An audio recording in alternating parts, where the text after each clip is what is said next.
అస్సాం ముఖ్యమంత్రి హిమాంత బిశ్వ శర్మ సంచలన ఆదేశాలు జారీ చేశారు. స్వయాన ఆయనే ఒక ప్రకటన చేశారు.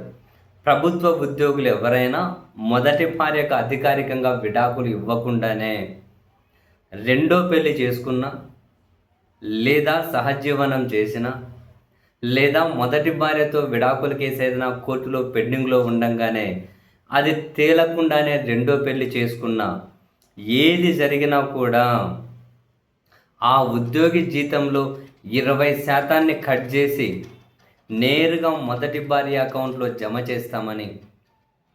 సో అటువంటిది ఎవరైనా గనక ఉంటే వాళ్ళ మొదటి భార్యలు ప్రభుత్వానికి వచ్చి వినతి ఇవ్వాలి అని, ప్రభుత్వానికి ఆ వివరాలు చెప్పాలి అని. ఈ నిర్ణయాన్ని ఎవరు ఉల్లంఘించినా చట్ట ప్రకారం చర్యలు తీసుకోవడమే కాకుండా సర్వీస్ రూల్స్ ప్రకారం కూడా శిక్షార్హులేనని చెప్పి ఒక సంచలన నిర్ణయాన్ని ప్రకటించారు అస్సాం ముఖ్యమంత్రి ఆయన పేరు ఏముంది, హిమంత బిశ్వ శర్మ. స్వయాన ముఖ్యమంత్రి ఈ ప్రకటన చేశారు. మరొక ప్రభుత్వ ఉద్యోగులకైనా, రాజకీయ నాయకులకైతే, ప్రభుత్వ ఉద్యోగులకైతే మొదటి జీతంలో వాళ్ళ జీతంలో 20% కట్ చేసి మొదటి భార్యకి ఇస్తారు. మరి రాజకీయ నాయకులైతే ఏంటి పరిస్థితి?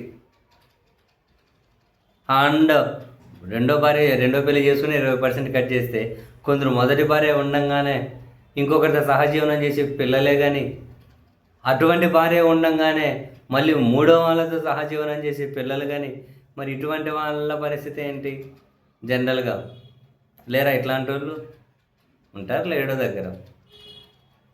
మొత్తం మీద సరే, ఇప్పుడు అస్సాం ప్రభుత్వం తీసుకున్న నిర్ణయం న్యాయస్థానాల్లో నిలబడుతుందా నిలబడదా అనే చర్చ ఒకవైపు, ఈ ప్రభుత్వ నిర్ణయం మీద భిన్నాభిప్రాయాలు ఒకవైపు. అండ్ ఇది కేవలం ప్రభుత్వ ఉద్యోగులకు మాత్రమే ఎందుకు పరిమితం చేస్తున్నారని కొందరు, ప్రభుత్వానికి ఇలా నిర్ణయం ప్రకటించే హక్కు లేదు అని చెప్పి మరికొందరు. సరే, అల్టిమేట్గా నాకు తెలిసి న్యాయస్థానాలు ఈ అంశాన్ని తేలుస్తాయేమో. ప్రభుత్వం అయితే ప్రకటించింది, అది కూడా స్వయాన ముఖ్యమంత్రి ప్రకటించారు. ఈ ప్రకటన స్వయాన ముఖ్యమంత్రి చేశారు.